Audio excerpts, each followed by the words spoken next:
নড়াইলে ৯০০ piece ইয়াবাসহ স্বামী স্ত্রীকে গ্রেফতার করেছে ডিএনসি।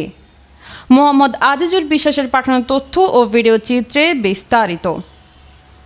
নড়াইল সদর উপজেলায় ৯০০ পিস ইয়াবাসহ এক দম্পতিকে গ্রেফতার করেছে মাদকদ্রব্য নিয়ন্ত্রণ অধিদপ্তর ডিএনসি। রোববার বিকেলে সদর উপজেলার বেদবাড়িয়া গ্রামের একটি ভাড়া বাড়ি থেকে তাদেরকে গ্রেফতার করা হয়। গ্রেফতারকৃতরা হলেন মোহাম্মদ রাজু শেখ এবং রিক্তা খাতুন। মোহাম্মদ রাজু শেখ কালিয়া উপজেলার রঘুনাথপুর গ্রামের মোহাম্মদ ইউসুফ শেখের ছেলে এবং রিক্তা খানম সমীরু খোলা গ্রামের মৃত বাবুল মোল্লার মেয়ে।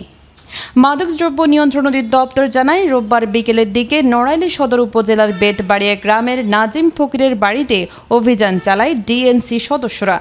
ওই বাড়িতে ভাড়া থাকতেন আসামি রাজু শেখ ও রিক্তা খানম। এই সময় তাদের হেফাজতে নিয়ে ভাড়া ঘরে তল্লাশি চালিয়ে ৯০০ পিস ইয়াবা জব্দ করে ডিএনসি সদস্যরা।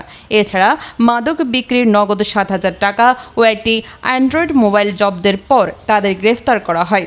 এ বিষয়ে নড়াইল জেলা মাদকদ্রব্য নিয়ন্ত্রণ অধিদপ্তরের উপপরিচালক গোলক মজুমদার বলেন, গ্রেফতারের বিরুদ্ধে নড়াইল সদর থানায় মাদকদ্রব্য আইনে মামলা দায়ের করা হয়েছে। পরে তাদের আদালতের মাধ্যমে জেল হাজতে পাঠানো হয়েছে।